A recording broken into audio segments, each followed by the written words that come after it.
What is up, Karatics? In this video, we'll be talking about this week's Money Event Week as well as the property and vehicle discounts. This event week is for November 14th through November 20th, 2024. So, Heist Month is continuing with the Heist Community Challenge with the Doomsday Heist this week. Anyways, the current prize right for this week is the Ocelot Penetrator. It's primarily based on the Jaguar XJ220 concept and has normal price of just under $900,000. To get it for free this week, you have to get top 5 in an LS CarMate series race for 3 days in a row. In regards to performance, it's a supercar class and is a below average performing car in that class, which is to be expected for a 90s supercar. Personally, I feel this thing should have been in the Sports Classics class alongside the Turismo Classic and the Ardent, maybe with a bit less performance, but anyway, regardless, it's still a great looking car, although the customization really isn't all that great. Continuing to the test ride vehicles, we have the Coquette, the Cliffhanger, and the Jester. And all three of these are Move website cars, so definitely make sure to pick them up this week if you don't already own them. And for current gen console users, we have the Buffalo EVX as the HSW test ride vehicle for this week. Continuing to the casino podium vehicle, we have the Dinka Conjo SJ, which is strangely repeating from last month. Anyways, it's primarily based on the Honda Civic EJ/EM Coupe, and has a normal price of just under $1.4 million and a trade price of about $1 million. In regards to performance, in the Coupes class, it is one of the slowest cars in that class due to its lack of power and acceleration, but obviously the community didn't really buy this car for the performance. They buy it for the crazy customization it offers, and of course, movie build references and such. It's a great little car. In terms of the dealership cars this week of luxury autos, we have the Turismo Omaggio and the Coquette D1. Continuing to Simeons, we have the Hermes, the Strider, the Silvestra, the SD1, and the Viserys. And all these are website vehicles, so definitely make sure to pick them up this week if you don't already own them.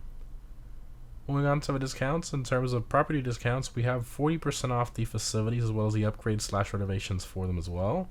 Not really a great way to make money unless you do the heist finale repeat glitch thing, but yeah. Also keep in mind that certain vehicles like the Kanjali tank, the thruster, Chernobog, etc. do require you to own the facility to store them in there. For vehicle discounts, starting off in Simeons, we have 30% off the Silvestra, again our website car. This one's in the Sports Classics class and is a top 10 performing car in that class for track performance, not including HSW. It's a ton of fun to drive, it has great customization as well. I made an updated customization video earlier this week on that car, and I had a ton of fun reviewing that one. Definitely worth picking up in my personal opinion. Next up in Simeons, we have 30% off the SC1, again our website vehicle. This one's in a supercar class and is a below average performing car in that class. Personally, I'm not too much of a fan of the way this car looks, the customization, or the way it drives either, but if you've been wanting to get it, here's your chance. Continuing in Simeons, we have 30% off the Viserys. So this one's in the Sports Classics class and is a top 10 performing vehicle in that class, not including HSW, because of its great power and top speed. Its handling isn't the greatest, but again, it's a good looking car with some pretty decent customization and great speed in a straight line. I think it's worth owning. Moving on to the Legendary Motors Show website, we have 40% off the Autark.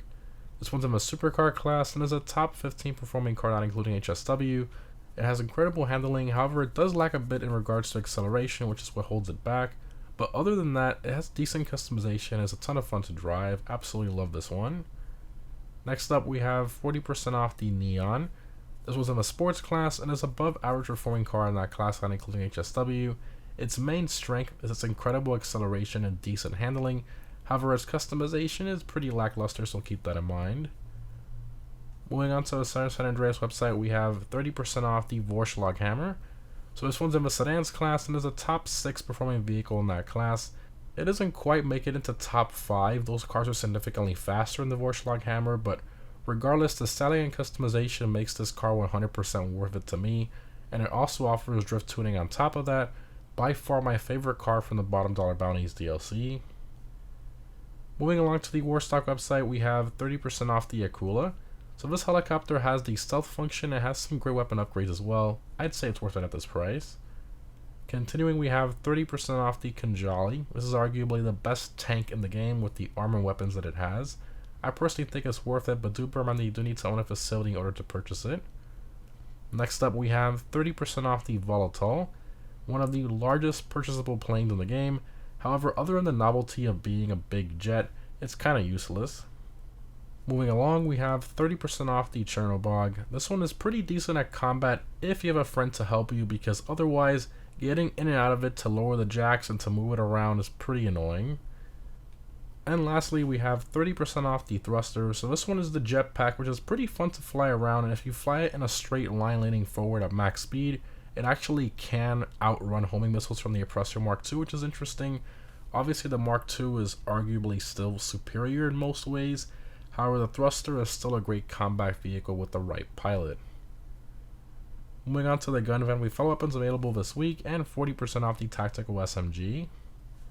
For double money, we have double money NRP on the adversary mode hunting pack, the bunker series adversary modes, taxi work, and finally double money NRP on the Doomsday scenario heist. But keep in mind that this only applies to Act 3, so the data breaches and Bogdan are unfortunately not part of this bonus money, so keep that in mind. For the weekly challenge, if you complete the Doomsday scenario Act 3 heist, you'll get 100k and the very cool Clifford hoodie. Continuing to the weekly vehicle robberies from the Star Wars business, again these only change once per event week. We have the Gangbanger robbery with the Camacho, the McTony robbery with the Dominator GT, and the Podium robbery with the LM87, and of course none of these are claimable this week. And lastly, for the time trials, this week's normal time trial is Tongva Valley. I recommend a quick bike for this one. For the premium race, we have the Supercar Race Business Trip. I recommend the Emerus, Krieger, LM87, or Devastate for this race. And if you're on current gen, I highly recommend using the HSW Weaponized Ignis or the HSW Devast 8. And lastly, for current gen console users, the HSW Time Trial is Terminal. As always, the HSW Hakuchu Dragon will be the best one for these. In terms of my vehicle discount pick of the week, I'm going to have to go with the Autark. I think it's a pretty good deal for the performance you get out of it. It has a great race car look to it as well, just a great little car. Anyways guys, overall this event week I would say is above average. The vehicle discounts are great, however only Act 3 on double money is pretty disappointing. I really feel Rockstar should have made it all 3 acts double money, not just the last one. I feel it's really the only thing holding this event week back from me personally, so I'm going to give it a 6 out of 10 because of that. Otherwise I think I would have been a solid 7 or 8. Let me know what you guys think down below in the comments. Also, a lot of you guys have been asking me about the car prediction video for the December DLC. Obviously, I do those right before every DLC. I was going to post it last week, but I did get into some complications. I got sick and stuff. But my goal is to have it uploaded either later tonight or tomorrow morning. So stay tuned for that. I've been working very hard, and I think you guys are really going to like it. I'll put a lot more predictions in there and some sort of out of left field stuff, and also some good cars in there, some updated ones. But anyway, as always guys, thanks again for watching. Hope you enjoyed, and I'll see you in the next one.